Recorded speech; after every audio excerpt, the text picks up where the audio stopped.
What's up, guys? Today we're going to be playing the amazing digital dating simulator, the demo.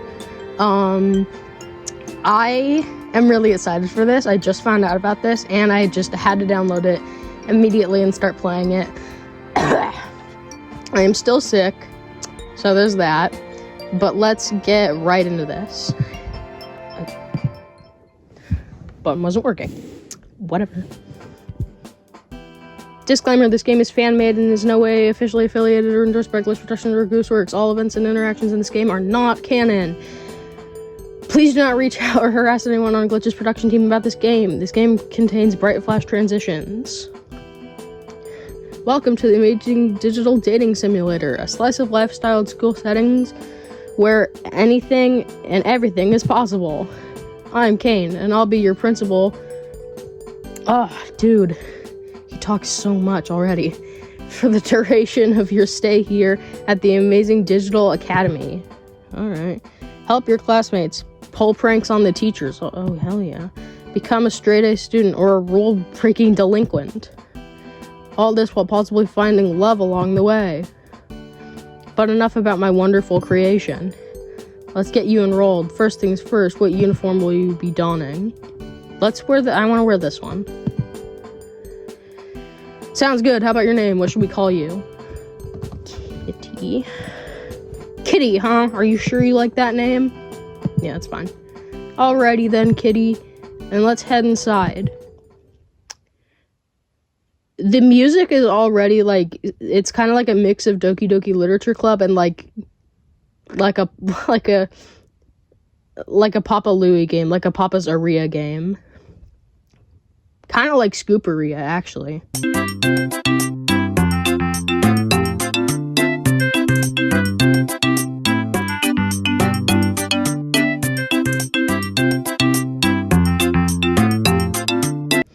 Hi, my name is Kitty. I'm a transfer student to the amazing digital academy. I don't know who I'm introducing myself to. I'm introducing myself to these doors. My parents moved to the countryside after a vague, tragic event that changed the course of our lives. A giant cow took a shit on our farm. After I said goodbye to all my old friends, my parents got my transcripts and packed up the car. Today is my first day at this new school. Alright. I glanced down at my class schedule. This should be English 101 with Mr. Kinger. So where is the teacher? I step into the room to let any other students that might be late to class. Someone else hops into the room. The figure looks like a tall white piece from a gaming set. Specifically, he looks like a king in chess. It takes me a moment to put two and two together, but when I do, I almost groan at the pun. Surely his name can't really be. Hello, my name is Kinger. You must be pleased to meet me. I am. Mr. Kinger extends a gloved hand, which I shake more out of instinct than in a genuine sense of excitement. Wow. Good morning, students. On the docket today, we have a new student named... what's her name again? Wow. Wow. Hi everyone, I'm Kitty. We'll be friends. Don't mess with me. Don't mess with me. Fuck you all. I'm a fucking bad girl. Rightio, go on and take any open seat, Kitty. Most of our students don't bite. One of the other students, a purple rabbit, seems to grin at this. Oh, what the fuck? Okay then, I take a moment to think of who to sit by. Okay, Pomni. Gangle, ZOOBLE, Ragatha, JAX'S, or the teacher's chair. Yeah, we're just a dickhead. We're gonna sit in the teacher's chair. I sit on Kinger's open seat behind his desk. Fuck you. Yeah, fuck you, Kinger. The chess piece blinks at me for a moment before surveying the other open desk. He seems content to let me take his seat. Oh, hell yeah. I guess you're the teacher now. The mismatched figure speaks up, raising their hand before calling out to Mr. Kinger. Very funny, Kinger. You have to teach the class. Now make them pick another seat. Aw. I'm the teacher. Mr. Kinger looks at me apologetically. Sorry, but them's the rules, kid. Oh, fine. We'll sit with ZOOBLE. I want to do the ZOOBLE route because ZOOBLE is the most attractive character. I sit down next to the interesting looking student with the mismatched limbs. I'm not going to bother asking you your name or backstory if that's what Kane wants. I'm sorry. You heard what I said. After a week, Kane is going to get bored of this, and you won't even be here anymore. Did I do something to offend them? Why do you think I'm going to be gone in just a week? Because that's just how things work around here. Kane comes up with a new student or adventurer. Everyone gets excited to know them. Then Kane gets bored and they move away. Honestly, I don't even know why I'm telling you all of this. Dude, I gotta drink some water. They talk so much. Nothing they say makes any sense. And I'm still offended at being treated like some sort of side act in a circus. Oh, well, I didn't ask to be here. All I remember is something happening at my old school, and my parents had to move out of the countryside. It was the cow. I huff. That's the only reason I'm here right now. Zooble glares back at me, but before we can start to argue, the girl in the colorful hat comes over to us. The sprite is so pretty. Zooble looks so hot. Hey guys, what's going on over here? Pomni, you look like you're 5 years old. What's with that? I mean, in the actual episode, she does look like a child. I don't know how comfortable I am with this. Why did they make her look like a child? Why did she look like a child in the episode? Ugh. Well, I point to Zooble. Just keep saying I'm going to disappear a week when Principal Kane gets bored of me. Did they spell disappear wrong, or am I crazy? Isn't it only with one S? Maybe I'm just being nitpicky or something. I don't know. Well, that's no good. She waves her hands, trying to defuse the situation. She said hi with both hands. You know how Kane gets when we don't play along, Zooble. How Kane feels about things isn't my problem. God, you're so hot, Zooble. To illustrate their point, they kick their feet up on the desk in front of them. Breed me. Pomni just shakes her head before extending the hand for me to shake. Well, anyways, welcome to our class, Kitty. Sorry about Zooble. They just don't really like new people or Kane. I will make them love me. I nod. I can see that. Well, if you want, you can come sit next to me instead. No, fuck you. I want to stay with Zooble. I'm sure Kinger won't mind. Pomni, as much as I like you, you're 5 years old, and I like Zooble more. I cast a glance at Zooble, who is still ignoring me. The invitation is tempting. No, it's not. I'm staying with Zooble. Zooble, please have sex with me. Suit yourself. Don't think this makes us friends or anything. I guess not, but I find myself oddly unbothered by Zooble's cool demeanor. Oh, I'm getting very bothered by it. That's fair. I shrug. I'm sure you have a reason for feeling the way you do. That oddly seems to pierce their cool exterior. Huh? Well, yeah, I do. I feel like you just really dislike Principal Kane. Well, yeah, dislike is an understatement. They pause. He just keeps trying to come up with new things and acts like we should be falling over ourselves. I shrug. It's okay, you don't have to like me. Well, it's not that I don't like you. It's just never mind. I think they love us. Yes! It's okay. For what it's worth, I'm sorry I was so harsh on you. Listen, to make it up to you, I usually eat lunch with Gangle in the courtyard. You can tag along if you want, instead of sitting alone. Yes! Just as I'm about to respond, Zoo will see something out of the corner of their eye. Leave Gangle alone, Jax. Oh, Jackal's fucking sexy in this art style. God damn. They say, running off. Oh well. Guess if I want to talk to them later, I know where to find them. I was just settling into my desk and getting used to this place when oh, sorry guys. I was getting too excited. Getting used to this place when something burst into the room. Principal Kane, how exciting to have you in our class today. The new figure turned to address us. At his side was a bubble with razor-sharp teeth. Fuck, I cannot talk. I don't think I'll ever get used to this school. Kinger, class, how do you do? Principal Kane extends a hand, gesturing to all of us before freezing in place. With a sound like porcelain grinding against porcelain, his teeth slam shut. His eyes slowly extrude from his teeth like they're not solid objects. Kitty, wasn't expecting to see you here. Didn't you, Whatever. Manic enthusiasm suffuses his voice. I don't know that fucking word. His voice as he points his cane at me. Maybe you'll be the secret ingredient to make this school interesting. You! He pauses a moment, rubbing the base of his chin in contemplation for a minute. I would call that his jaw. I don't know. Is there a reason you're here, Kane? ZOOBLE speaks to him like they're addressing an annoying insect instead of the principal of the school. You're gonna get it spelled, ZOOBLE. Kane perks up. That's right. The reason I'm here to make sure we all have an enriching academy experience. One filled with fun, danger, adventure. He begins to list more and more descriptors, increasing his breakneck speed until I can't even tell what he's saying. And most of all, interesting to our studio audience. Our what? He turns toward the window and stares out of it for a moment. Is he addressing somebody? There doesn't appear to be anyone outside.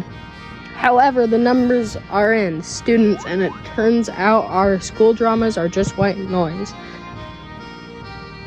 Well, normally this is the time I tell you that means the end of school life as we know it.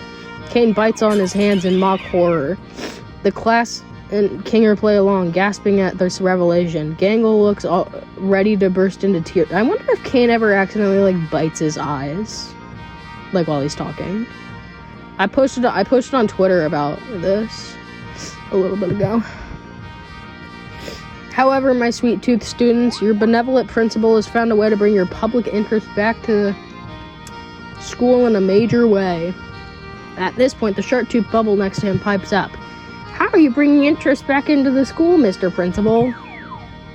Wait, did he say Mr. President?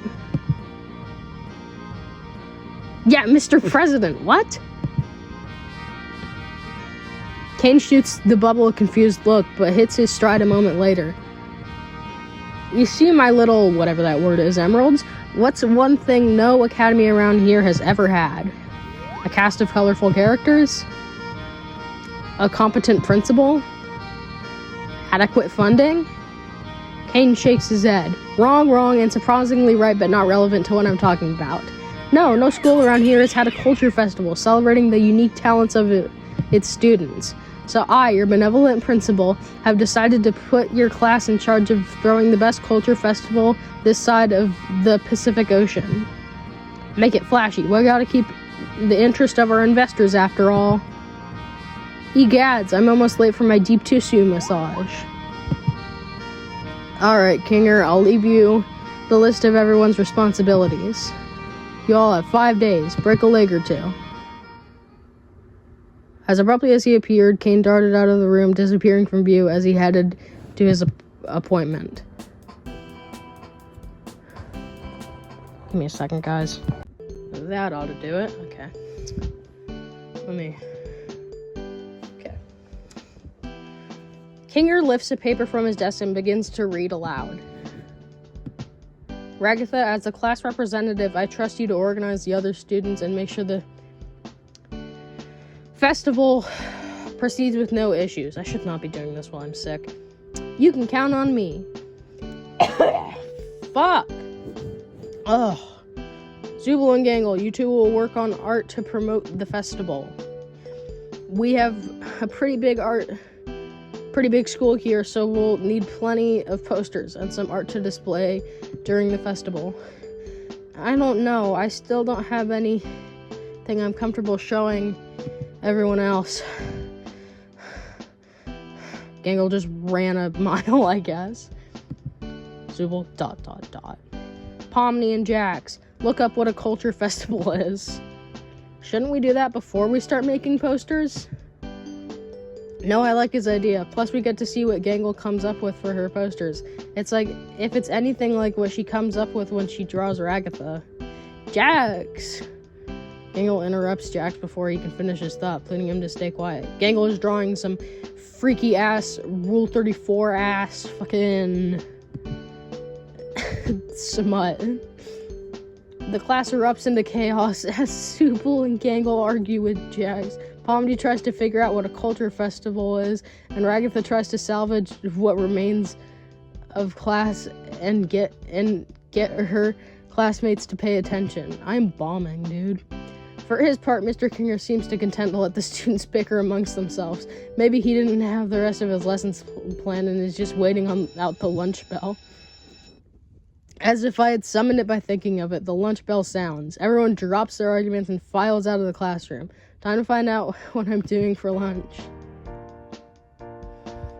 After my chaotic first half of the day, I had worked up quite the appetite. The cafeteria was bustling with unfamiliar faces. Around me there was a selection of places to buy lunch, but none of them stood out from one another.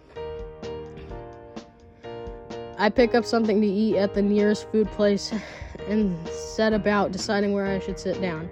Still, as I scan the bustling lunchroom, I don't recognize anyone from class. We're gonna sit with ZOOBLE and Gangle. Didn't ZOOBLE and Gangle say they ate lunch in the courtroom?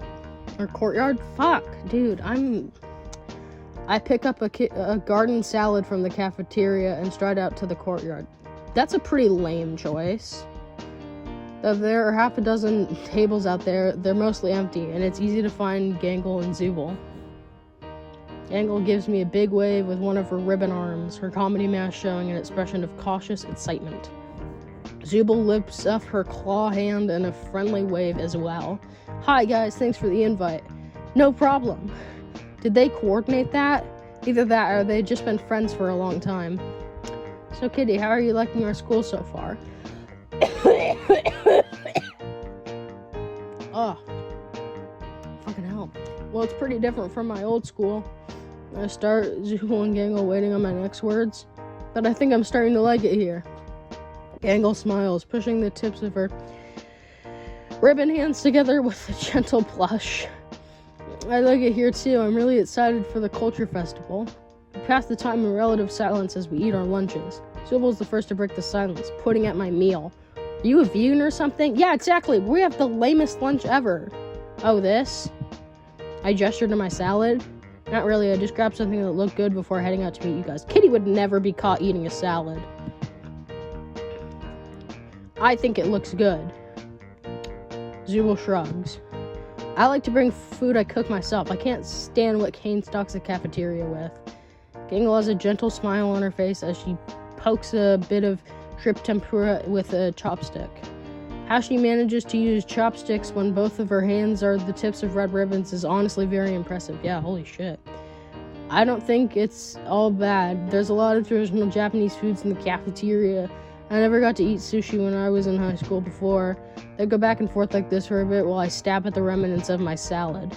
A hush falls over our table for a moment. Then, so ZOOBLE, are you gonna help me get art done for the culture festival after lunch? ZOOBLE looks at Gangle pointedly. Honestly, I'm tired of talking about the culture festival. Okay, bitch. It's just another one of Kane's stupid plans to make us all come together and make him feel good about himself. I mean, come on, Gangle. He's having Pomni look up what a culture festival is. He doesn't care about the culture festival at all. It's just something to make us busy. I don't see why I should put any more effort than Kane is, you know? There's a faint tinkle, like something delicate fracturing, and Gangle's smile falters. Gangle's lip starts quivering, tears welling up at the side of her mask. ZOOBLE. Gangle, I didn't mean... But their apology is too late. Gangle's comedy mask has broken and now lies at the table in front of us in two pieces. Gangle is sobbing loudly. They gave me a meaningful look. Come on, Kitty, you understood what I meant, right? For siding with ZOOBLE, I guess. Thank you, Kitty. ZOOBLE sighs exhausted, but they clearly regretted that they upset Gangle, yeah. Seriously, Gangle, I promise I wasn't trying to hurt your feelings. Gangle managed to choke back enough tears to respond. I know that. I just wanted us to all have fun today, and during the culture festival. ZOOBLE leans over, putting a hand on Gangle's arm ribbon. I know, and I'm sorry about being so rude about the culture fair. If you want to take this seriously, then I'll take it seriously too. Besides, I think Kitty's really excited about the culture festival, right? They shoot me a look that tells me it's time to speak up. Hang on, let me plug in my mouse. Oh my god, what the fuck? There we go. Now we're using the trusty Garfield book mouse pad. There we go. Alright. That's right. I stumble over my words, injecting as much enthusiasm into them as I can muster. I care a lot about the Culture Festival, and I'm really excited to work with both of you on preparations for it. Zooble gives me an appreciative nod as Gangle regains her composure. I gotta drink some water. Her comedy mask is still broken for now, but she offers us both a delicate smile. Thanks, you guys. Can we spend the rest of the day in the art studio working on posters? Actually, I have some afternoon class. Zooble wraps their pincer-like hand around my forearm. You're coming with us. Yes, Mommy. I sure am. Fuck. That was hot. I let Zooble lead me to the art studio as Gangle starts to smile again, giddy at the prospect of spending a whole afternoon doing art for the Culture Festival. Gangle pulls open a closet in the back of the art studio, pulling out stacks of paper before handing several pieces to me and Zooble, along with some boxes of colored pencils. Since we're all doing art for the Culture Festival, let's all draw some posters and we can vote which ones make the cut. I glance down and start to sweat. I haven't drawn anything more complex than a stick figure since the 3rd grade. I glance over to Zooble's paper. They've already started drawing a bunch of unique designs, contrasting different colors against one another to produce something that looks like it belongs in a high-end art gallery. I crane my neck to peer at Gangle's art. There's something familiar about the excited anime figure she's drawing, but I still can't put my finger on what it is. Zooble sees me peering over at Gangle's work. Why don't you start working on your own poster? Sorry, babe. Sure thing. I start to scribble something resembling an excited student for my poster, but the proportions are all wrong. Yeah. When I try to draw the school, all I can draw is a rectangle with smaller rectangles for the windows. This is honestly the art that Kitty would crank out, though. When I had a little sun in the top left corner to try and draw the courtyard, the picture is complete. Make a smiley face on the sun, okay? This definitely looks like what a toddler would bring home to his parents. Something that would end up under a magnet on the fridge for years. Zooble, please put this on your fridge. Zooble leans over and gives a bemused chuckle. Seriously, dude? Yeah, I'm so bad. Like, your art is any better? Pretty sad, huh? But it's my best work. You know, Zooble seems to respect me for admitting it. Well, I don't think you're winning any art contests anytime soon, but you can always ask me or Gangle for help. Zooble reaches over to my paper and adds a few perspective lines and a bit of shading. It's like they see something in the picture that I don't. And from the few details that they add, it transforms something that looks like a child's drawing that actually looks like a high school student put effort into. Holy shit. Time's up. Let's see everyone's art. We set all 3 of our pieces on the table in the center of the art room. We all take a moment to look at one another's art. Gangle has drawn an anime-style mascot waving 2 flags with the school crest on them, jumping up and down saying, "Please visit the school culture fair." Zooble has drawn a series of geometric figures and telestollations in different colors, but when you look at it at the right angle, it spells out culture fair. That's cool. I have drawn a few stick figures, enthusiastically pointing at a box-shaped school with a few perspective and shading lines added, making it half respectable. It takes a moment for me to realize Gangle and Zooble are looking at me. Oh crap, they expect me to pick my favorite. Okay. We're going with, I want to be on Zooble's good side, but I did the best. I'm just a dickhead. Oh yeah, we should choose mine. Gangle and Zooble look at me and then at my art. Gangle keeps craning her neck trying to look at it from different angles. Zooble squints at me as if there's something they aren't seeing. I don't get it. There's a pause. I don't think there's anything to get about it. They both look at their own pieces and then back at mine. It's not very good. No, it isn't. Bell rings. There's an awkward silence hangs in the air. Oh, they hate me. Oh, no. Oh, no. Oh, they don't like me. Well, it's been real. Zooble, I'm sorry. Baby, come back. Yeah, thanks for joining us today, Kitty. No, there is no real enthusiasm in either of their voices. They don't like me anymore. As I leave, I try not to imagine the things Zooble and Giggle might be saying about my art once I leave the room. They're talking shit about me. No. Oh, no. I walk to my locker, entering the combination as I put my books away and get ready to head out for the day. My mind drifts to the day's events. I wonder if someone will ask me to walk back with them. As I gather my things, a familiar figure walks up to me. Oh, hey, Kitty, you still here? Yeah.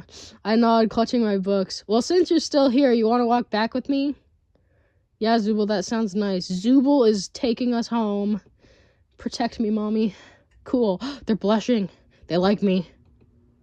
It's because I called them Mommy. Their voice is completely nonplussed, but I can tell they're happy I said yes. Zooble and I make our way out to the front doors of the school. I walk to the curb, trying to find a comfortable seat on the sidewalk as I wait for my parents to pick me up. Oh, what are you doing? They give me a weird look. Waiting for my parents to pick me up. Why? Zooble seems only more confused by my answer. Kitty, how old are you? That's a weird question to ask. I begin to count on my fingers because we couldn't count. Only to realize I somehow forgot how old I am. How did I forget how old I am? It's not that important. How old are you? We're like 90 years old. Zooble raises an eye at my response but lets it slide. I'm 22. I'm completely bamboozled by Zooble's respoozle. Bamzoozled? I shake my head. Well, I'm probably an appropriate age to be picked up by my parents. Zooble sighs, crunching the bridge of their nose with where the bridge of their nose would be with their claw hand. Kitty, I don't know if you didn't notice this, but there literally is no outside world. Oh, just the school and the dorms. Oh, dorms. Yeah, I mean, I still don't like Kane, but at least he gave us all individualized rooms just a little off campus, and that was... Zooble pauses to make sure the next words aren't too complimentary towards Kane. Decent of him. They seem satisfied with their word choice. But my parents, I was dropped off by them this morning. It feels as real as my name and my last school. Kitty, you're fucking fatherless. They give me a look of pity. Seriously, try to remember any concrete details about your life outside of this school. I try, but all I get is a splitting headache, and the harder I try, the worse the pain. I got nothing. Yeah, something happens to our memory when we come to this school.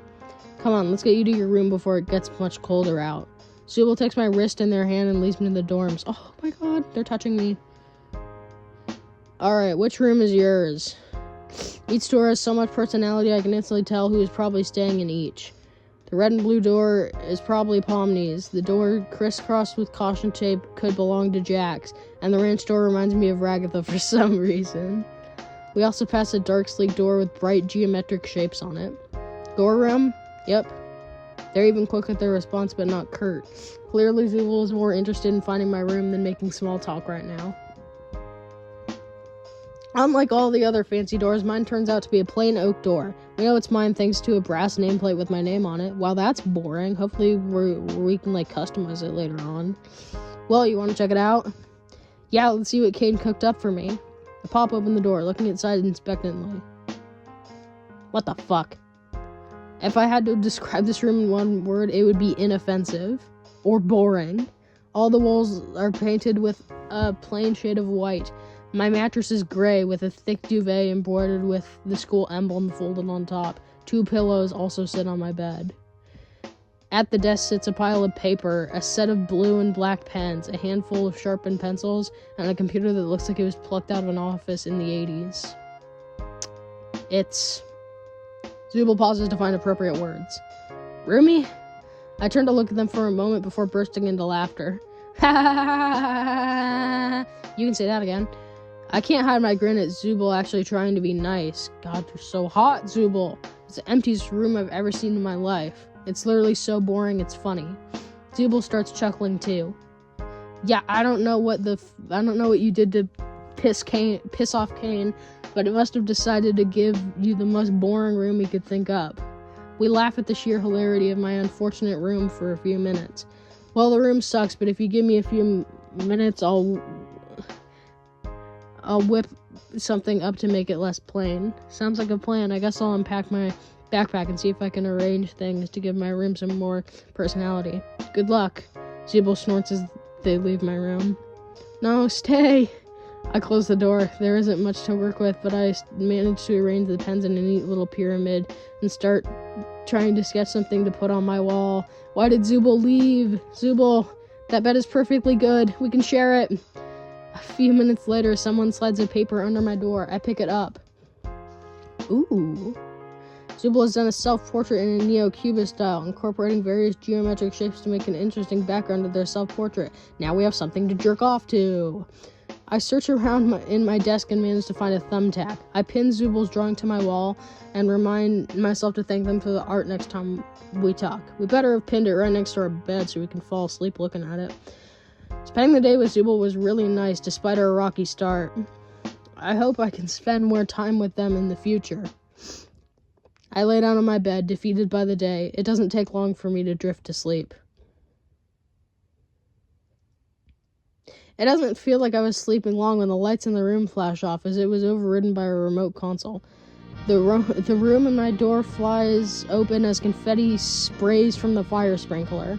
Doesn't that violate some sort of building safety code? Hello, my darling toy box characters. Principal Kane announces from what sounds like the hallway. Ah, well, time to investigate. Kane, what the fuck are you trying to pull this late at night? Ha ha ha, ZOOBLE.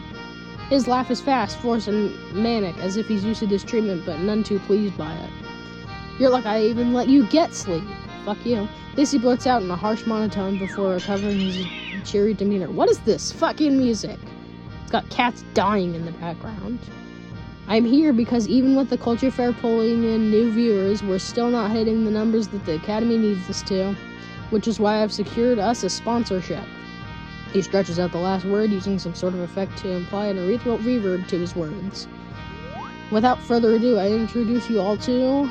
A drum roll plays from somewhere in the background. Ragatha looks a little more awake, but the rest of us are still trying to shake off sleep to understand what exactly Principal Kane is talking about. The Wacky Watch. Why is it so big? You see, the vendors for Wacky Watch have been having trouble finding a good audience for their product, but now we have the perfect setting. Teen drama. But we're adults. I'm actually...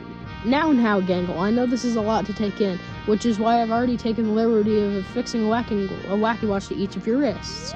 Each of us glanced down. To my shock, the watch is already on my wrist. How did it get there? What in the...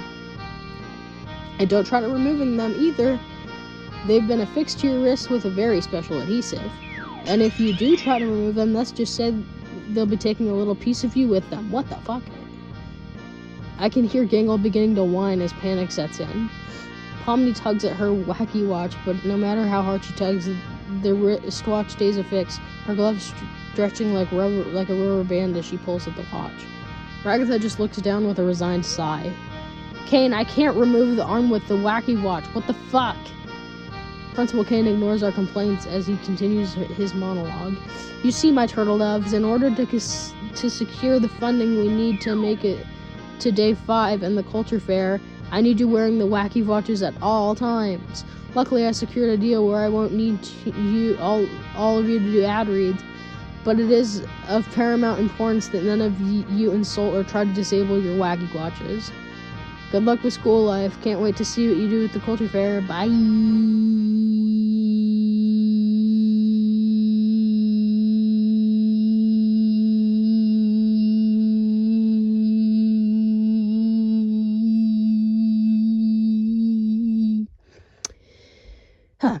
He stretches out the last syllable as his body folds in on itself an infinite number of times, disappearing from sight.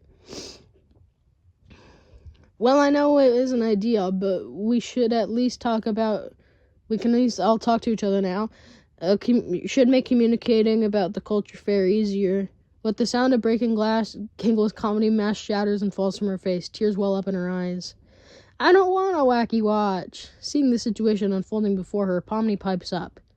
Well, I think it could be useful. And look, Gangle, there's even a picture chat function where you can send people things you draw. Pomni goes over to Gangle, lifting her wrist and pointing out the picture chat feature. That is kind of nice, Gangle sniffles.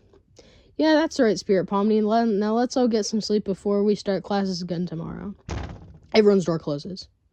I hear a muffled shout from JAX'S door. What the heck? Why is there a watch stuck to my arm? I decide to hide in my room before JAX looks for someone to take out his frustration on. He was going to beat us. I flick my dorm light off as I close my door. I check my Wacky Watch. I got a text from ZOOBLE. Looks like they haven't updated the profile picture. Send nudes. I hate this thing. I know, I hate it too, but at least we can talk without being in the same room. Yeah, that is nice, I guess. Still, though, it's pretty late. Want to text more tomorrow? Yeah. Driest texter ever. I almost pulled my covers up, but my Wacky Watch lights up with a few more texts. And thanks for everything today. For sitting with me and humoring me, and for helping me smooth things over with Gangle. And for being cool when we made fun of your art.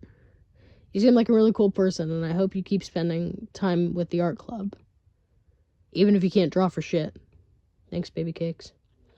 It appears that whatever censor cane is applied to this goal also works on our Wacky Watches. Oh well. I send ZOOBLE a laughing, crying emoji before pulling up the covers and getting to sleep.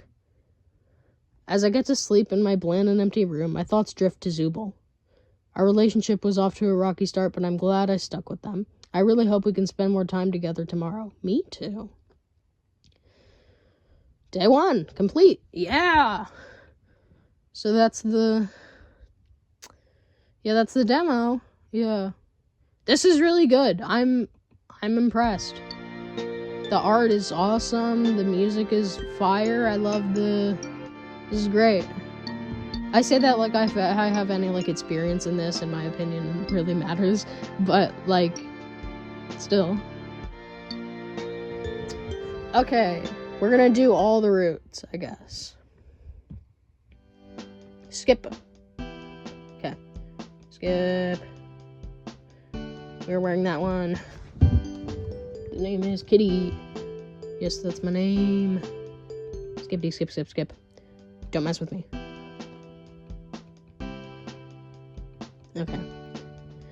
Okay, now we're gonna sit, we're gonna go for JAX'S. I sit down next to the purple rabbit. He looks bored by Mr. Kinger's lecture. JAX'S look really hot. As I take a closer look, I see his name is written on a nameplate on his desk. Apparently his name is JAX'S. As I get a closer look at JAX'S, I also see he's working his jaw. Is he chewing gum?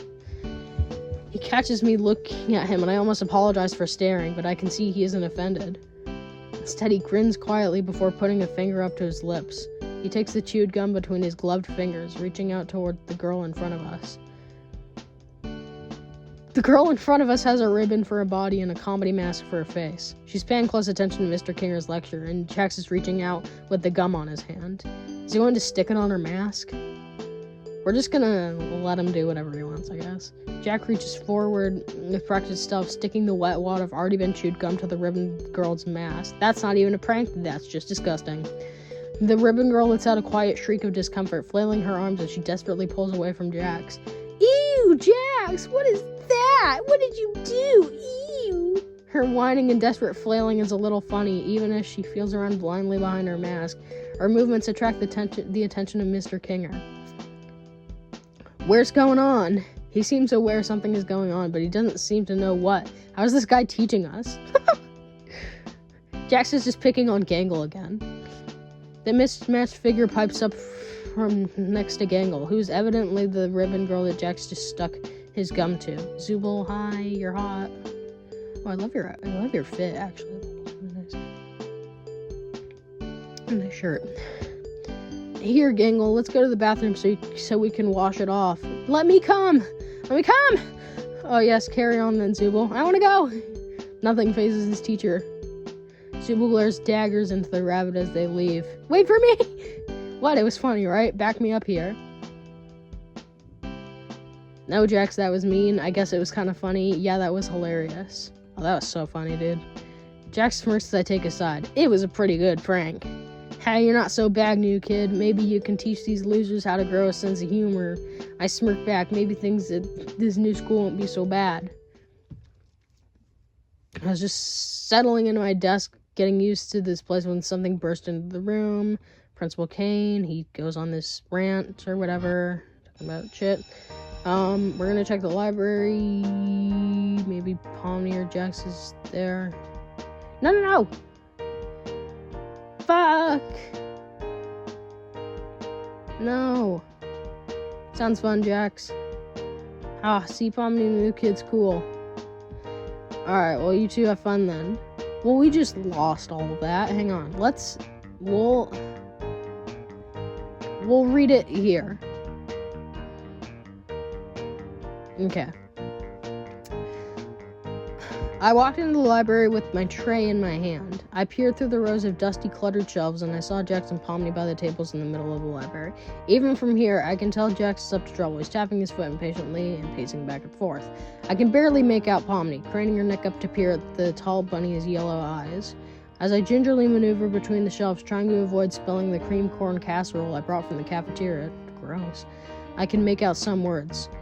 Going to with Kinger asked us to... I can't hear Jax's response, but I don't have to, as he mimics Pomni's mannerisms, tilting his head from side to side. As I get closer, I can hear her trying to reason with the stubborn rabbit. We should at least try to do what he said. I don't want to be the only one who didn't do anything to help. Against my better judgment, I creep closer, nearly tripping over a step stool. I manage to creep into earshot. Why? This whole thing is pointless, and no one will even notice if we bail. Trust me. Jax crosses his arms, leaning back and letting out an annoyed sigh. As he leans back, he catches sight of me. Oop. Hey, new kid, he calls out to me. What do you think? We should ditch this dumb culture fair thing, right? Their name is Kitty, Jax. Second off, they were in class with the rest of us. I bet they want us to stay on Kane's good side as much as the rest of us. I bet they'd rather do something fun, like pulling an epic prank. Pomni gives a meaningful look. Jax shoots me a mischievous grin. I feel like I should choose my response carefully here. And then I said something. See, Pomni, the new kid's cool. Well, alright, you two have fun then. She turns back to the shelf while Jax ushers me out of the library. Later, Pom-Pom. Alright. That Pomni, huh? She can be so needy. Jax smirks, rolling his eyes. Not like you, huh, new kid? I'm not sure how to proceed for a moment, but I have a feeling I know what Jax wants me to say. Yeah, I'm down for anything. I give Jax finger guns, which he scoffs at before grinning at me. You're so cringe. Fuck you. But since you're so eager to get on my good side, I came up with something fun for us to do. I'm gonna suck your penis. Let's go on a little field trip outside. Okay, leave it on. Are we allowed to do that? Jax rolls his eyes. Geez, you sound like a broken toy. Is that the only thing you say? Have I said that before? I don't think my character has said that. I shake my head. I don't want to disappoint Jax. Doesn't matter what we're allowed to do. It matters if we get caught. So keep up, new kid. I agree with that. He finds a door leading to a field, slyly pushing it open before bounding through. I have to sprint to make it through before the door locks. The door leads us out to a softball field. I didn't even know the school had a softball team. Jax gets on all fours, putting his head almost even with the ground as he crawls around. He's getting into his whole bunny thing. He's taking it seriously. Is he looking for something? Jax, did you lose something out here? Shut up, I'm looking for something. In the few hours I've known him, I've never seen Jax take anything so seriously. I get down on my hands and knees too, checking each blade of grass for anything remarkable. I'm so focused I forget my surroundings, bumping face first into the seat of Jax's pants. Wow, real subtle, kitty. I'm looking around. Oh, I'm not finding anything. I don't know. He wheels on me. Don't try to get fresh with me, new kid. Stop sniffing my ass like a fucking weirdo. I blush as I crawl back a few paces. Sorry, he fucking caught me. Trying to get a whiff. Jax shakes his head. Don't even know what we're looking for. I shake my head. I didn't want to make him angry by asking. I mean, he's already pissed off that we were smelling his ass and balls, so... Then how do you think we're gonna find what we're looking for? I blush again as I realize he has a valid point. So what are we looking for? A centipede. A centipede? Well, his eyes got real wide when he said that. Jax doesn't look amused that he has to repeat himself. A centipede. We spend the rest of lunch searching, but just as the bell rings, I find a centipede crawling near a rock pile. I don't think I've ever seen a centipede in real life, actually. Jax, I found one. I hoist the insect up by its rear end. It flails around as it tries to escape my grasp, its dark legs wriggling in discomfort. Jackpot! Nice job, Goody. You used my name. No, I didn't, new kid. I squint at him. You're imagining things. He puts on an unreadable smirk. Guess I'm not gonna get him to admit anything. But this is one fine specimen. Okay, what are we doing with this? Are you an insect collector? Ew, no, that's fucking Kinger. He shakes his head before he drops the centipede into my backpack. Hey, calm down. Dude, it's gonna die in there. We're gonna put this in Ragatha's locker and then hide out and watch her open it. Why? Because Ragatha hates centipedes. I pause for a moment, not fully understanding why we would do that. So why are we putting one in her locker? Because it's funny, new kid. Try to keep up. I don't know if I agree, but this is the happiest I've seen Jax since we started hanging out. I thought we were supposed to be pulling pranks on the teachers. Come on, I have a key to let us back inside. He pulls out a ring of keys. He pulls a ring of keys out of his backpack. How did he get those? It looks like a set of master keys to every door in the school. He's gonna break into our dorm. Jax lets us back in. We sneak our way up to the main stairwell and are almost at Ragatha's locker when our class rep herself shows up, strolling down the hallway. Kitty, what are you doing in the hallway? She tilts her head, offering me a weary smile. I've been looking for you since you didn't show up to afternoon classes. She noticed... Hang on. Ugh. She notices Jax and her expression sours.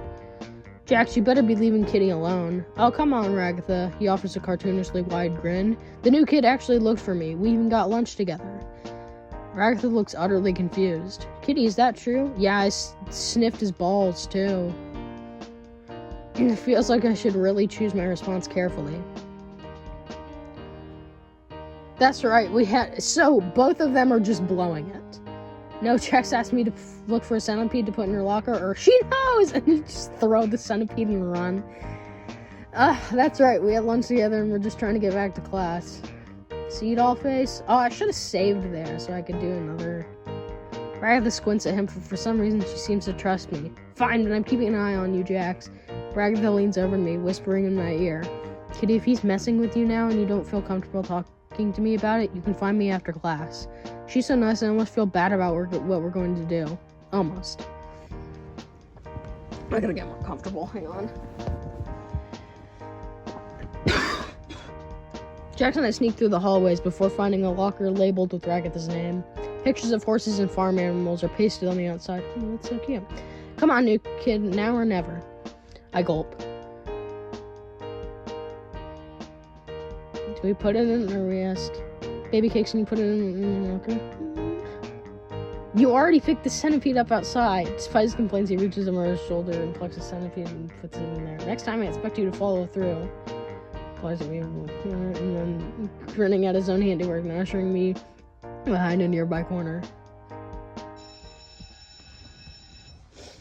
The bell to dismiss class rings in a few moments later. We were cutting it close. Ragatha finds her way to her locker, entering her combination. She's so beautiful. My God, she looks so pretty. And then... Oh, I went straight for the tits. That's what the centipedes always go for first. Ragatha's locker springs open, and the centipede lands on the front of her uniform. She looks down, horrified. Jax! What? Why would you put a centipede in my locker? You know how much I hate them. Why does it have to be me? Because only you would do something like this. Jax looks away slyly before taking credit for our prank. You got me, Raggy, but you should have seen the look on your face. You're terrible. She storms off. I'm glad Jax took the fall for us as I step out from behind the corner. That wasn't a very nice thing to do, but Jax seems pretty happy with me right now, so that's nice. I think he liked me. I walked to my locker, entering the combination as I put my books away and get ready to head out for the day. My mind drifts towards the day's event, wondering if someone will ask me to walk back with them. As I gather my things, a familiar figure swaggers up to me. Hey, new kid, you're still hanging around? Yeah, just getting ready to head out. What do you say? How about I walk with you after school today? He does want that blow job. Surprised at Jax asking to walk me home, I run out of words and just nod. Cool, let's go. The front door's open for us, and I stand outside waiting at the curb. My parents dropped me off this morning, and I'm sure they'll be here any moment to pick me up. Jax stands next to me for a few moments. He gives me a confused look. What are you waiting for, kid? My parents. Are you waiting to get picked up too? I'm 22 years old. I haven't been picked up by my parents for like 6 years. I'm going to the door. So he would have been... It's embarrassing how long this is taking me. He would have been 16? Yeah, 16. He would have been 16. Okay. He's going to the dorms. What? The dorms. He looks at me like I'm an idiot. Our on-campus housing came designed for our class, where we can stay when classes end. Oh, that sounds nice. I wish I was staying on campus. His annoyed expression changes. Oh, you poor little lamb. Oh, fuck. His voice drips with sarcasm. Kane really didn't tell you anything, did he? Look, kitty, I'd love to watch you stand out here until the sun goes down and you start shivering in your little school uniform. Okay. Fucking JAX'S isn't being subtle either. Holy shit. JAX'S smirks. Honestly, just imagining it is pretty funny. Holy shit. We know what he's gonna be jerking off to. The smile drops from his face. Your parents aren't coming for you. You're fatherless. He says to me in a deadpan before continuing. Come on, we need to get to the dorms before it gets too cold out. Kane only gave us summer uniforms. Kane's a freak. A chill travels through the air and I shiver in place. JAX'S shivers too. I'm losing my patience. He glares at me. JAX'S, I'm telling you, I don't have any housing on campus. My parents are picking me up. JAX'S just sighs. You just don't know when to give up. He glowers before walking away from me. Suit yourself, new kid. He walks off to the dorms. I'll show him. My parents will be here soon. An hour passes, the sun begins to sink below the horizon. Another hour passes, the moon is visible and the sky is darkening. It's getting really cold out here. Like, really, really cold. I look the way JAX'S walks when he left me standing here. A nice warm room sounds really good right now. Where are they? I stick it out another half hour before sighing, frustrated. Did they forget about me? I walk towards the dorm, seeking shelter in the plain building. As I do, I run into JAX'S. Why was he heading out? Finally come to your senses, new kid? He asked, sounding tired. No, just stepped inside because my parents forgot to pick me up, but they'll be here any moment. JAX'S eyes narrow in annoyance, and he drags a yellow gloved hand across his face in exasperation. Listen, new kid, get it through your head. There is no outside world. There's the school. He points to the large brick building across the school from where we are. The dorms. He points to the building we're standing in. And that's it. He mutters something under his breath. Okay then. But if these are the only two places, why were you going outside? That is... His face flushes and he turns away from me. I just wanted some fresh air. He was jerking off! Or maybe he was smoking, I don't know. It's pretty cold outside, though. Okay, well, if everyone stays here, then I should have a room here. Show me my room if I'm supposed to stay here. I grow uncomfortable in my undefeatable logic. Yeah, you're probably right. Let's go find your room so I can stop babysitting you. What? JAX'S grabs my hand as he hauls me through the hallways, but I'm not complaining. Just another way for us to hang out together. As we walk through the hallways, 1,000 questions rush through my head. Oopsie. Didn't mean to do that. We pass a traditional Japanese-style door. Gangle. We pass a door that's half blue and half red. Pomni. We pass a dark door with a black and yellow caution tape crisscross on it. Me. We pass a door that looks like it belongs to a ranch-style home. Ragatha. We pass a sleek door with bright geometric shapes all over it. ZOOBLE. We come to the end of the hallway, finding a plain wood door with a brass nameplate listing my name. And this must be you. I stand there in stunned disappointment. Are you going in, or he looks sort of annoyed I haven't opened the room yet. Twist the handle and open my bland door in two, and it looks like shit, and blah blah blah. Wow, pretty boring. I try to look around the room for anything to dispute these words, but come up empty. He walks to the center of the room and looks around at the plain interior. Not beating the NPC allegations with this one. Huh? NPC? You think Kane would have put a movie poster or something? I love it when he puts his hand up on his face like that. Guess he thinks you're boring, huh, kitty? No, I'm sure my parents just... JAX'S stopped listening by this point and is striding out of my room. What a waste of time. Damn. Wait, JAX'S, aren't you gonna say... Good night? I give up on any expectations I have for JAX'S being polite. Even if he skipped out on saying goodbye for the day, I feel like I might be making a connection with JAX'S. Maybe. I lay down on my bed, defeated by the day. It doesn't take long for me to drift to sleep. This happens. Kane is a piece of shit. And get wacky watches and whatever, and all this happens, and that, and yeah. And then Gangle cries about it, and there we go.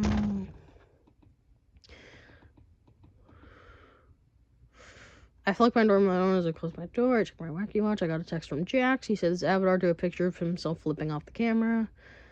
What the heck is up with this stupid watch? Why can't I take it off? I did not consent to this. I laughed. That sounds like the JAX'S I know. You didn't miss much.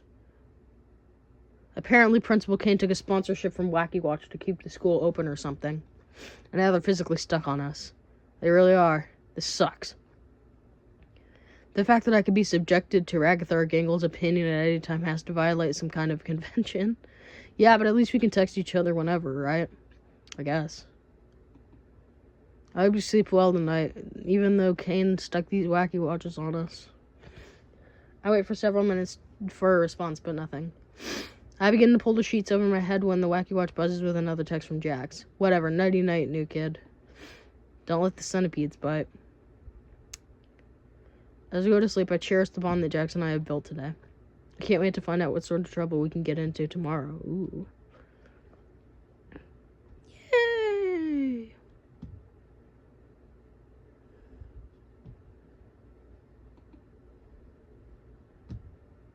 Hang on, I'm gonna close this and reopen it.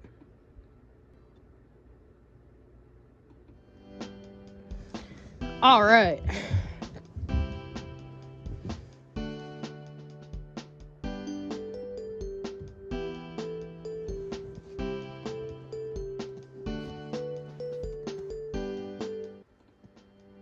Okay. Don't mess with me, fuckers. Alright, who do we sit next to now? We'll sit with Ragatha. I take my seat next to the ragdoll girl in a blue skirt and vest. She's paying such close attention to the lecture, I hesitate to introduce myself, not wanting to disrupt her. To my surprise, she takes the initiative once Mr. Kinger pauses to write some English letter on the board, a friendly smile on her face. Hey, new stuff, my name's Ragatha. I'm the class representative, so you can talk to me if there's anything you need, like an extra pencil, or dealing with JAX'S if he gives you a hard time. Anything at all. Oh, she's so sweet. I can tell she's trying very hard to make me feel comfortable and like part of the class. As a transfer student, I appreciate the effort. Well, that's not very nice, Raggy bad-mouthing me to the new kid. Based on the grin on the purple rabbit's face, this must be the JAX'S that Ragatha is talking about. JAX'S! She cries out, exasperated. Don't sneak up on me like that. Listen, newbie, if you want to be the perfect straight-A student, you can trust Ragatha to make that happen. Thanks, JAX'S, that's oddly nice of you. But you're gonna bore everyone to tears and nobody's gonna want to hang out with you. His grin fades to an obstinate smirk as he continues. I love her face. Now, if you want to have real fun, be cool, be loved by everyone, I'm the guy to talk to. Ragatha's frown grows deeper as Jack keeps talking, interrupting him with her own rebuttal. I don't think Kitty wants to go around pulling pranks on everyone, and I really don't think. True, I only want to pull pranks on the teachers, and not, like, the nice teachers that are just, like, having a shit life. I wanna pull pranks on the teachers that hate children and shouldn't have their job and are pieces of shit. Those teachers. JAX'S interrupts her again. These two must have some sort of history, leaping into any gap in another's argument to berate one another. They're siblings. Yeah, I bet the new kid wants to spend all day reading textbooks. Good one, Ragatha. JAX'S offers a humorless laugh as he mocks her to her face. Well, that's better than being a jerk all the time. The two keep interrupting and talking over one another. How has anyone noticed the escalating argument at the front of the classroom? Evidently, I'm the only one who wants to end this argument. What's wrong with being a good student? Ragatha smiles a friendly way, turning to me with a look of genuine gratitude before turning to face JAX'S again. See, JAX'S, people like Kitty want to focus on their academics. Kitty does not want to focus on her academics, but Kitty does want some ragdoll pussy, so. JAX'S rolls his eyes and walks away. If he's bothered about losing the argument, he hides it well. Ragatha leans over to me. If you want, I can give you a tour of the school during our lunch break. Oh, yeah. She pauses for a moment. Only if you want, though. I totally get wanting to be left alone on your lunch break. While she may not be the most assertive member of our class, I can tell her smile and positivity are genuine. She's so sweet. I like her. A part of me is excited to start our class tour, but another part of me worries that if I tell Ragatha that, her doting on me might start to smother me. I was just settling into our desk, and then this bullshit happens.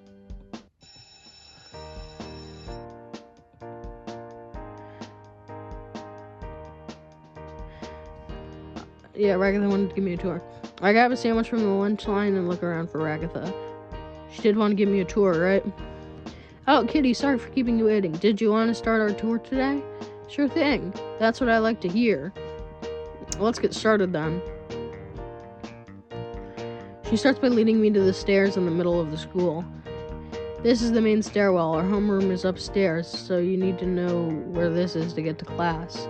She gives me a friendly smile before realization strikes her. But you probably already knew that, because our class is on the third floor, and you would have had to take the stairs to get there.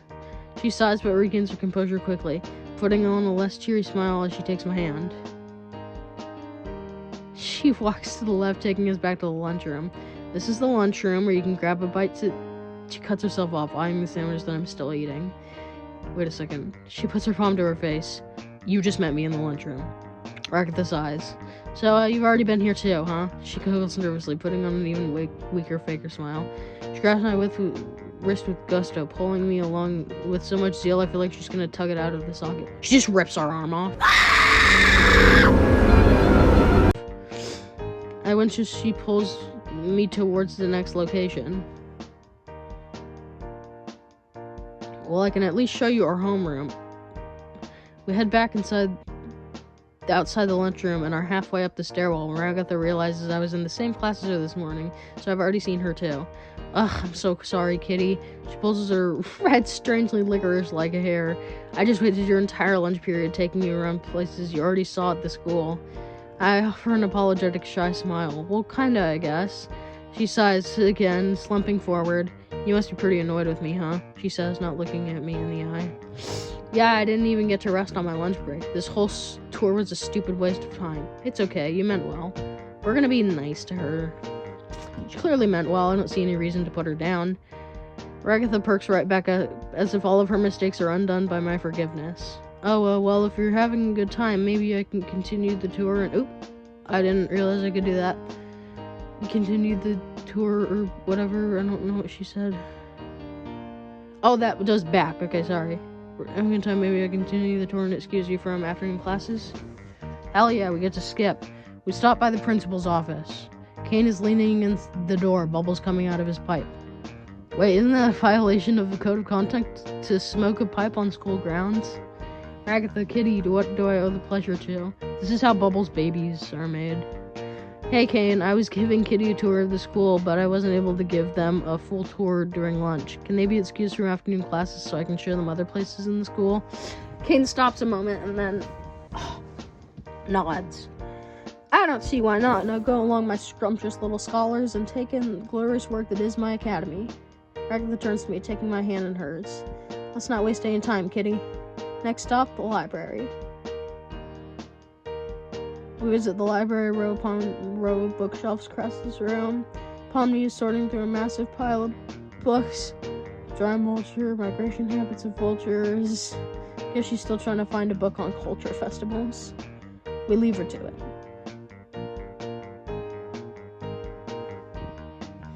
We also have an art classroom. As we walk into the art room, ZOOBLE and Gangle are working away, designing posters for the school. I peek over Gangle's shoulder. She's drawing Pomni with generous proportions. Oh. Gangle sees me and throws herself over her art. Don't look, Kitty! ZOOBLE turns to me and glares. She's not done with it yet. Don't you know how impolite it is to look at art before it's done?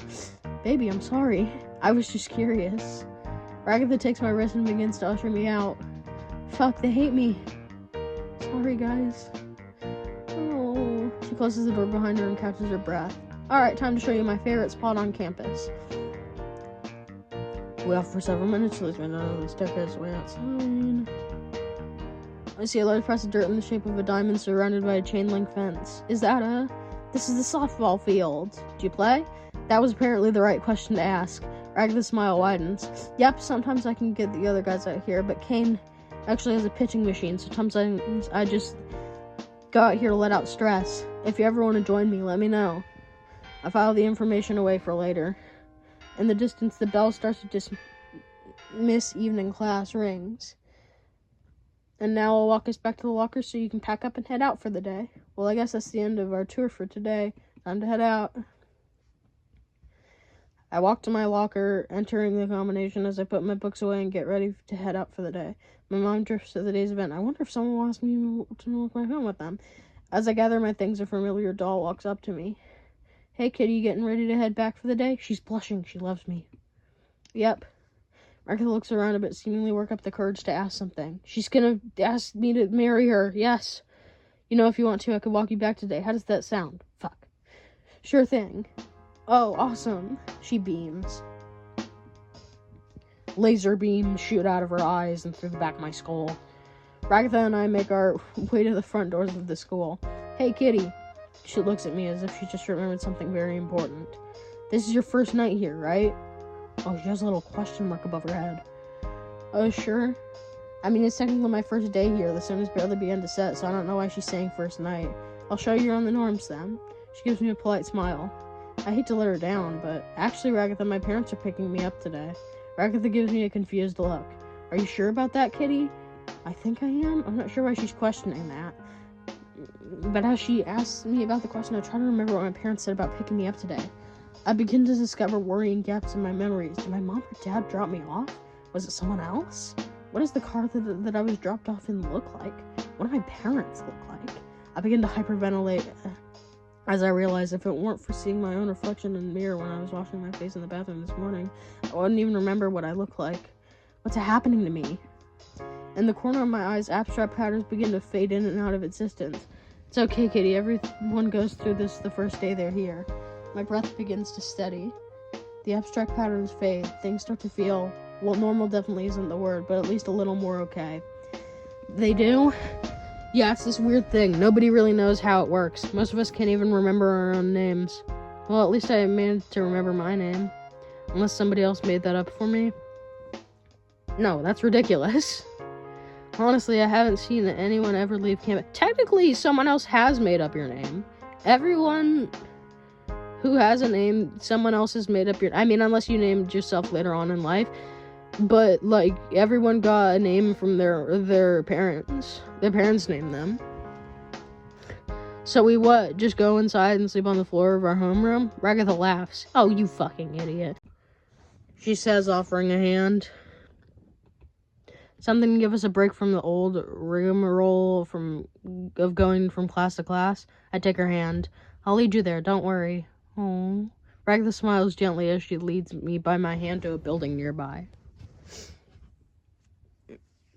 Just by glancing at the doors, I can tell who stays where.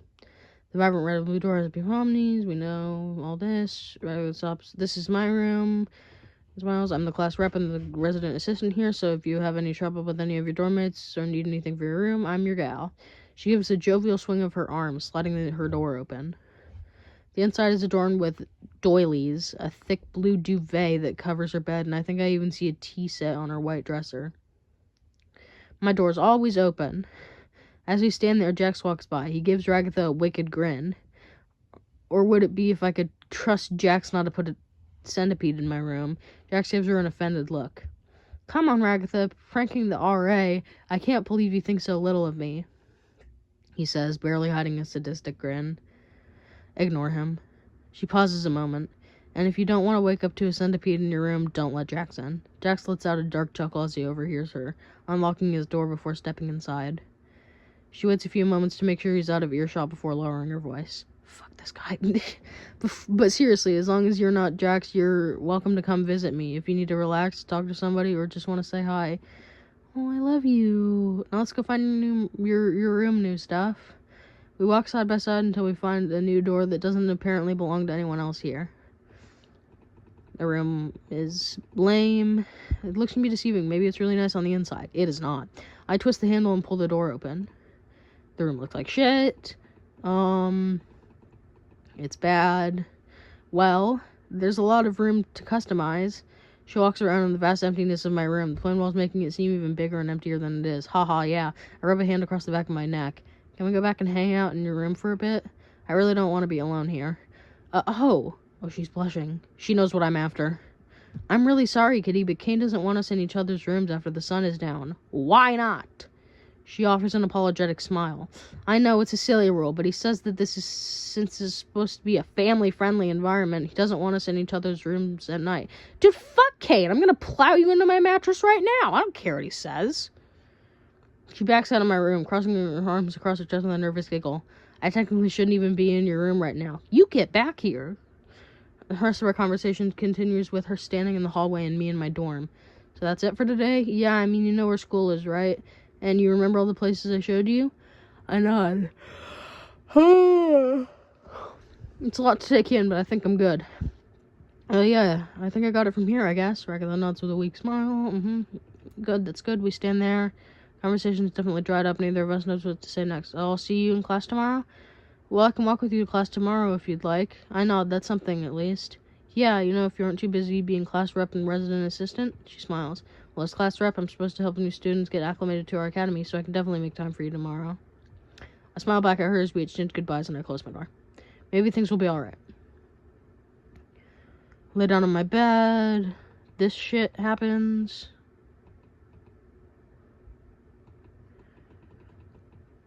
Here's my wacky watch. Ragatha texted me. Hey, Kitty. I just wanted to check in on you after the whole wacky watch thing. I guess I'm doing pretty okay, Ragatha. Just getting used to how things work here. I get that. Showing up to this school, losing your memories, and now the wacky watch. It's a lot for anyone to take in. You're telling me. There's a few moments before Ragatha responds. Well, if you ever need to talk to anyone, I'm here. Yeah. Thanks, I'll have to take you up on that. Oh, really? Yeah, it's nice to talk with you. That's kind of you to say, Kitty. Maybe I can make you tea sometime this week. Please, dude, my throat hurts so bad. Between all the culture fair stuff. That sounds nice. Cool. Did you send a smiling sunglasses emoji? Well, Ragatha can be kind of old-fashioned, but it seems like she genuinely wants to help me fit here. Probably because she's like 30 years old. At least I have one friend at this school. And that's the end of that. Hang on, I'm gonna plug in my laptop. It's running low on battery.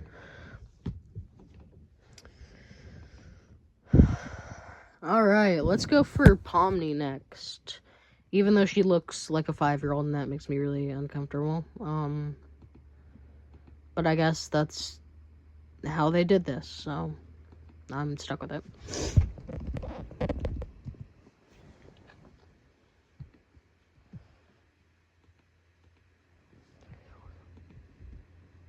Don't mess with me.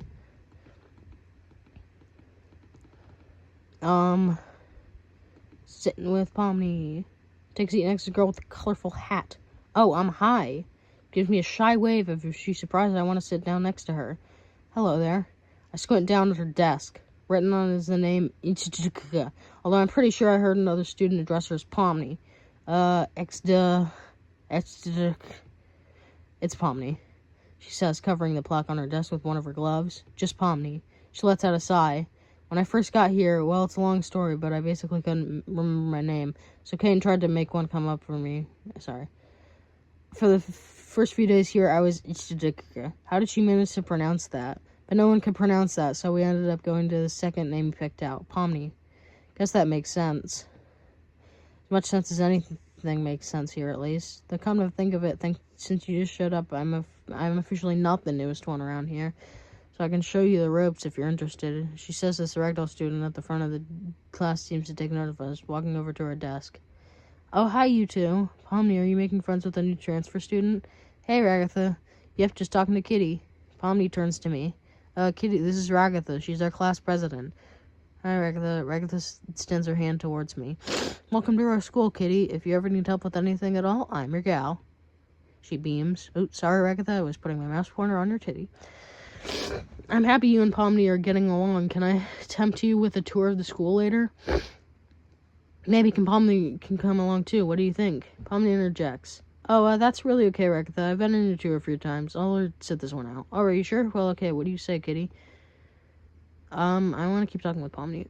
Okay, cool. Pomni gives me a solemn smile. Alright, sure thing. I'll leave you to it then. Rekatha seems to take this all in stride. It's kind of cool to have someone else new to talk to. Really? Yeah, I mean, everyone here treats all the weirdness of the school like it's business as usual. Why's she looking at me like that? Now I get to see how you react to all the weirdness for the first time. Gulp. It gets weirder than this. Blah, blah, blah, blah. Blah, blah, blah, blah. Blah, blah, blah, blah, blah. We go to the library with our tray in the hand. Blah, blah, blah, blah, blah. What do you think? Should be just this dumb culture fair thing? Name is Kitty JAX'S. Should be a message again. We have to side with Pomni, so that she likes us. Thank you, Kitty. She trails off, giving me a nervous but genuine smile. Jax scowls for a moment, but recovers quickly. Whatever, see you losers later. You know, I still have a lot of gum to chew. Maybe I'll find a book about culture festivals and stick all the pages together. Jax gave a mischievous grin before scrolling out of the library. I hope he wasn't serious. Ignore him, he probably isn't going to do that. There's an awkward pause as neither of us know what to say before Pomni breaks it for us. So it looks like it's up to us new kids to find out what the culture fair is about. I nod. How hard could it be to find a book about culture festivals? We proceed into the depths of the library. I pretty much forget about lunch as we search the shelves. Each book is caged with us. It feels like the library is a forgotten archive. The more we scour the shelves, the more we realize how daunting of a task this actually would be. These don't seem to be organized by genre. She looks over at me. Yeah, they don't seem to be in alphabetical order either. What's on your shelf? Pomni lifts up a book with a happy puppy on the front. It's out reading Spot's Day Out. We should read that. This was between a book of dessert recipes and calculus textbook. So it's really just random, huh? Oh god, this could take all day. Pomni seems to deflate at the prospect. Hey, there's 2 of us. That's still double the search power. We'll take it one shelf at a time. We got this. I did my best to reassure her. She looks at me a bit skeptically before nodding. You're right. We can do this. We get back to the church, carefully inspecting the spines of every book on the shelves. Eventually, we split into different parts of the library to maximize our progress. A little help. Pomni seems to have found a book she wants, but she's too short to get it. I'm coming, Pomni. I stride between the bookshelves, coming up to her side. She points at a book on the higher shelves. I reach for it, but no luck. It's a bit too high for me as well. Did you want me to lift you? Or Pomni goes flush at the idea. No, that's okay. It's alright. I promise I'm stronger than I look. I won't drop you. I flex my bicep jokingly, flashing a big grin at the Jetta girl. Pomni jokes an offered laugh. It's not that. I just prefer if you didn't. She smiles timidly as she clutches her arm. It seems Pomni doesn't want to be touched. I realized I was pushing a boundary and I suddenly backtracked, not meaning to make her uncomfortable. Oh, okay, no worries. There has to be a step stool around here or something. I remember tripping on a step stool by some shelves when I entered the library. Oh, here. I dip out quickly to grab the step stool and return with it. Ta-da! I set the step stool on the ground for her. She climbs to the top step. However, still has to reach a bit. She plucks the book off the top shelf. Got it. Hey, you're pretty reliable, kitty. Happy to help a friend. Pomni blinks at me. Friend? I suddenly feel my stomach sink. I didn't say that too soon, did I? Pomni gives me a bright smile. You're sweet, kitty. We search well beyond the bell signaling lunch until the bell that signals classes are over for the day. Time seemed to fly by with Pomni. Oh, well, I guess it's time to grab my things. I walk to my locker. This happens. Hey, kitty, about to head back? That's right. If you only want someone to walk back with, I'm free. She offers me a shy smile. Sure, sounds good. Great. She pauses to redo her response. I mean, that's cool, I guess. Oh, she looks so cute. She's trying to hide it, but I think she had more fun than she expected. I did too. I'm happy for her company on the way back. And then we think we have parents, but we're an orphan. Squiddy, how was your day at school? It was pretty crazy. Pomni gives me a confused look. Home? Yeah, home with my parents to relax. Right. She gives me a concerned look. What, is there something wrong with going home? Kitty, I don't know how to tell you this, so she begins to fidget with her hands. Is she about to confess to me? Please. Let me ask you this. Where do you think you live? What kind of question is that? I trail off, my mouth going dry, my thoughts racing. Where do I live? What's happening? Am I going insane? My mind reels as it tries to process information. and can only fill in blanks. The faces and names of my parents. What my house looks like. How I got to school. I feel a trickle of blood running down my nose as I strain my mind for anything that defies my life out of school. We're turning into 11. Then I look over at the girl I've spent the day with. Pomni is looking up at me, a kind expression on her face. And I thought so. When people come to this school, they forget everything about the outside world. I even forgot my name before I came here. She offers me a comforting smile. The warmth of her smile anchors me in the moment, pulling back from my fractured thoughts as my thoughts return to the current moment. So what do? Do we just go back inside and sleep at our desks? Pomni chuckles. Hee hee hee hee. Sorry, I wasn't laughing at you. You just sounded so shocked when you asked me. Kane actually provided us some dorms to stay at during the night. Dorms? Pomni rubs the back of her neck as she gives me an apologetic smile. Yeah, I know. But it was nice of Kane to set up a place for us to stay in. I'm not processing everything. Pomni starts walking ahead towards a building nearby. Come on, let's find your room. And then this whole thing happens. We look at all the doors. Guess this is your room. Smiles nervously. I nod. Are you going to be okay? I hesitate a moment before running again. I open the door, which is unlocked. The room is garbage. It looks really bad. Yeah. She rubs the back of her neck. Well, I'm just down on the first floor if you need me. Look for the blue and red door. She offers a nervous giggle. Okay, sorry if I'm spacing out. It's just a lot to take in, I know. She offers me a sympathetic smile. But honestly, once you get used to it, it can be sort of nice. Move myself. There we go. Oh, that's comfortable. There we go. And you don't have to worry about being late for school. I can't blame her for trying to find the optimism in a situation like this, especially when it feels like we don't have any way to resist the will of Principal Kane. As Pomni quietly leaves me into my thoughts, my mind begins to wander again. Who is Kane? What is Kane? And why can't I remember their lives? Why can't I remember their lives before they came to this school? I collapse on my bed. The world spins as I stare up at the fluorescent light that illuminates in my room. I hope to get the answers to my questions sometime soon. My thoughts also drift to Pomni. This is the time we spent together today. Her walking me to the dorms and explaining everything to me. I'm lucky to have someone like Pomni around. That is the one thing I'm sure of. Aw, we're in love. It doesn't take long.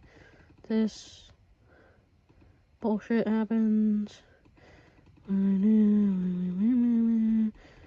then that goes on. Yeah. Hey, Kitty, I just wanted to send this text because I know you're new here. I'm sorry about Kane. He's really weird. Everything here is really weird. Before she fires off the next text, she fixes her name in the testing app. Oops, guess Kane forgot to update my name here, too. Discord emoji. Anyways, I wanted to thank you for sticking with me today and for helping me out in the library. I know the place is weird, but maybe if us new kids stick together, we can still have a good time. Smiley face. Yeah, honestly, sometimes I feel like you're the only one who gets me. Maybe because we're both the new kids, but I really appreciate you hanging out with me today. I'm still getting used to things, though. Smiley face.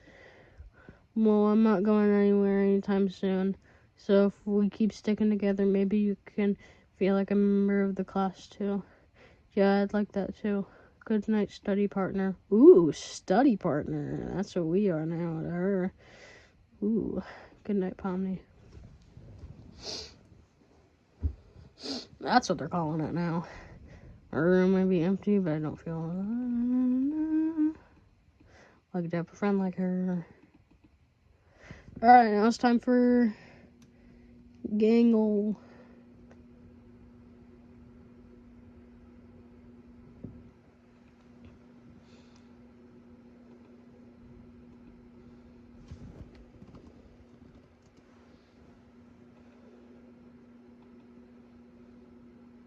Don't mess with me.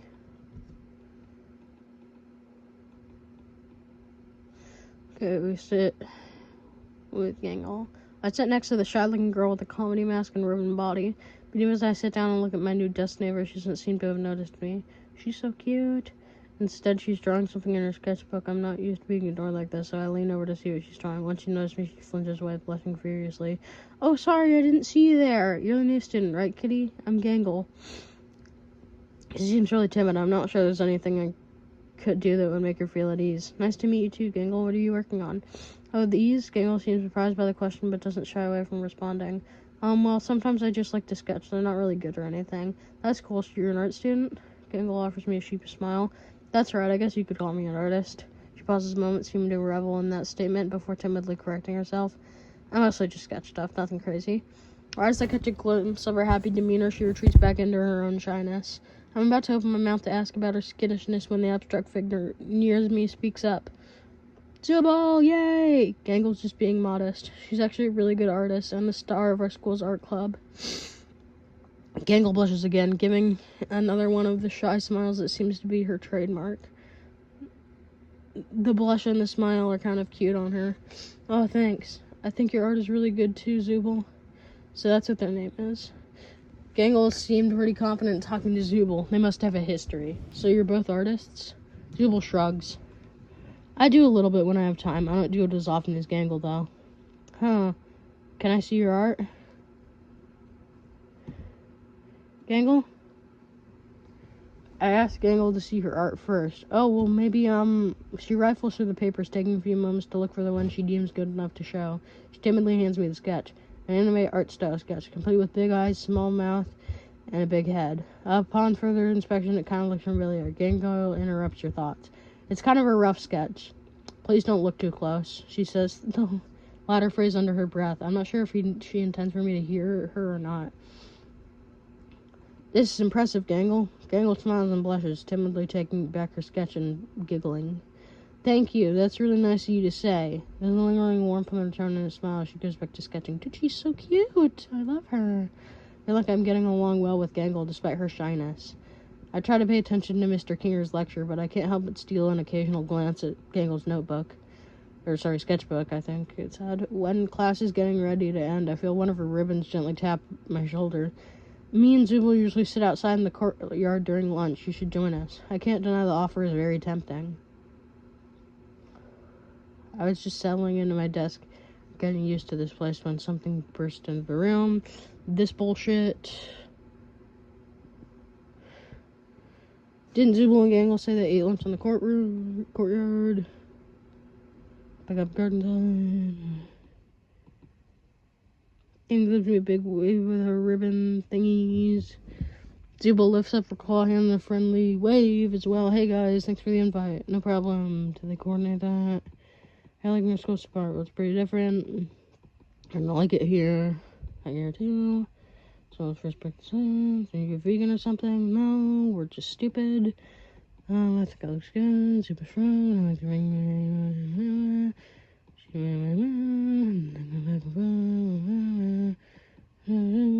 Zoom to Gangle pointedly. Honestly, I'm tired of talking about the culture festivals and like fans. ZOOBLE starts crying her eyes out. ZOOBLE goes full pussy. It's like, no, I'm sorry. I have to side with Gangle now because I'm courting her, but thanks, kitty. Gangle sniffles, signing whatever. ZOOBLE glares at me. I'm sorry, baby. Come on, kitty. Don't make me out to be the bad guy here. If you'd been through enough of Kane's bullshit, you'd be sick of these sort of things too. ZOOBLE, it's clear this culture fair means a lot to Gangle. Can't you just put your anger at the principal Kane aside for this? No, babes, I'm sorry. I'm not angry. I'm just frustrated with Kane. And they sigh, standing up and giving Gangle an apologetic look. I'm sorry, Gangle. I'm gonna go now. No, baby cakes, come back.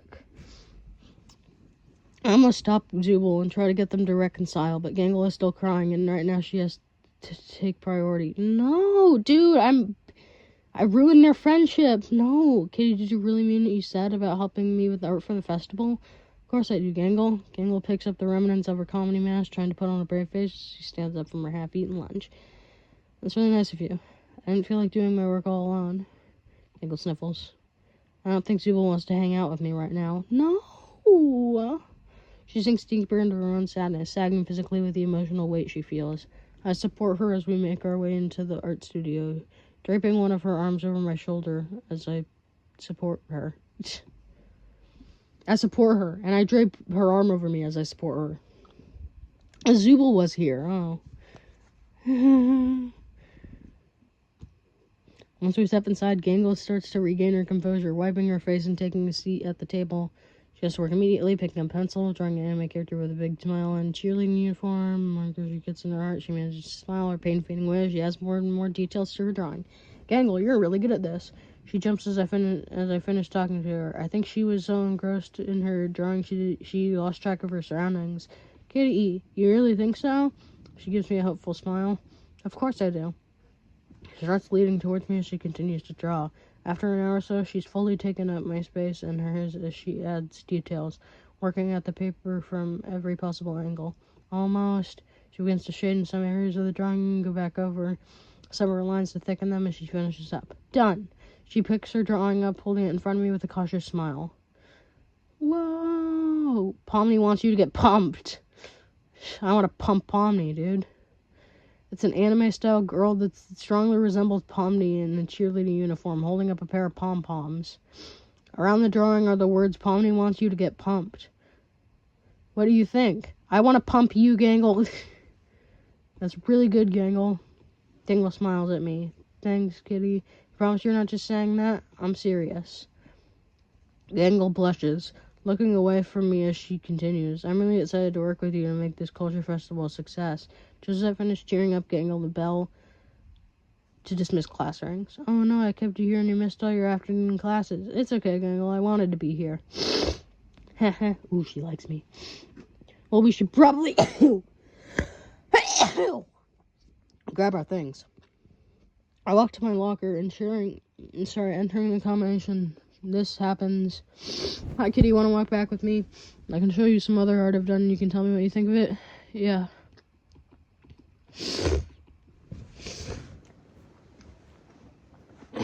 Guys, I think she really likes me. As we get to walking, Gangle and I start talking about her art again. I'm as full of compliments as ever. Seriously, Gangle, you should show more people your art. I bet you could even successfully publish a manga-inspired webcomic or something like that. Oh, did I say something wrong? Her face falls instantly. Sorry, what you just said reminded me of something. Something about my past I don't like her to remember. She looks away from me. I didn't mean to hurt her feelings. I decided to leave the topic alone for now. Desperate to change the topic as we leave for school, I decide to ask her a question. So, Gangle, do you drive yourself to school or take the bus? Huh? She tilts her mask as she stares at me confused. You know, how do you get from here to your house? She trails off. Do you not know? Not know what? Okay, we're a dumbass. You live on the camp. What? Must have misheard her. What? Also, who's we? I'm certain I was dropped off by my parents. Why does the screen keep doing that? Even if I can't remember what car I was dropped off in, what my parents look like, or what my house looks like. Yeah, Caden made us some housing on campus after King started cluttering our homework with his pillow fort.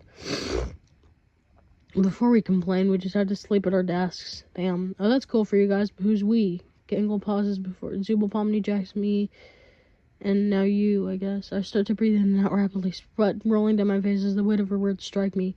No way, but I mean, my parents dropped me off this morning, didn't they? I mean, I can't remember anything about them, but I'm sure I was dropped off. Maybe. Probably.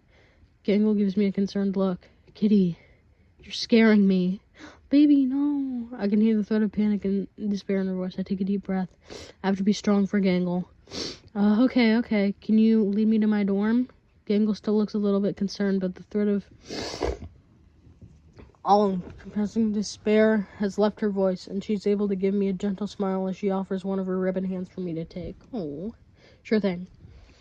As we walk, I start asking her about the dorms, what I can expect. We don't really know about your dorm because each of ours are customized to ourselves. But every room at least has a bed and desk. She's trying to make the best of this strange situation, but I keep my more skeptical comments to myself. Well, that's nice. Gangle leads me to a nearby building. The doors. I guess this is your room. She gives me a shy smile. I push the door open. I see Gangle shifting, preferring my vision, turning to the side, see what my room says about me. The room looks like shit. Oh, that's nice. She tries to inject as much false enthusiasm as she can muster, but neither Gangle nor I are particularly impressed with this room. Sorry if it's not as impressive as everyone else's room, I blurt out. No, it's fine. I think it's cool to display like this. It gives you a lot of room to customize yourself. We both look at each other. She's so cute! One of us tries to start a conversation, but neither of us can keep one alive for too long. Well, I'll leave you to your new room. Yeah.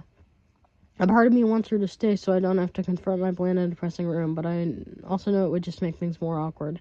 Thanks for showing me my room, Gangle. No problem. I'll see you tomorrow in class. She's asking me if I'm going to bother showing up tomorrow. The thought of trying to run or just hide in my room is appealing, but I couldn't abandon Gangle like that. Yeah, I promise. Gangle offers me a shy smile as she heads out of my room. I just stand there for a while, trying to adjust to my new home. I stand there so long I almost don't notice as a piece of paper slips under my door. I turn around to pick it up. It's a drawing by Gangle. Now we have something to jerk off to, again. She drew herself in her sailor uniform, smiling. Oh. Underneath, she has written the caption, "Welcome to our school." It does look really cute. She's so adorable. She is. I found a container of thumbtacks and pushed one into the wall above my bed, decorating my room with Gangle's art. Oh. It's a small piece in a mostly blank room, but it's something, and I'm so grateful to Gangle for trying to make me feel comfortable here. Maybe things won't be so awful. Okay, this bullshit happens. I hate it here. She do that fast. Principal Kane stinks. I love that picture. LOL. Bro, she draws so fast. I really appreciate the time you spent with me today, Kitty. From sitting next to me in class today to being nice about my art. I know this place isn't very fun, but I hope we can keep spending time together. You're pretty cool, Gangle. I really like drawing posters with you today, even if my art skills need work.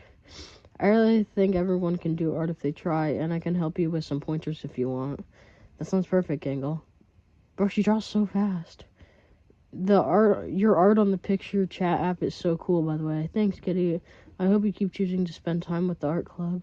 As long as you don't make fun of my art too much. Sleep well, Gangle. We have a lot of art to work on tomorrow. You too. Looking forward to it. Smiling. The end. Alright, guys. I am really tired and my throat hurts so bad, so we're wrapping this up. All in all, this is a great game so far, and I cannot wait for the rest of it to come out. I am very excited. Fuck you all. Goodbye.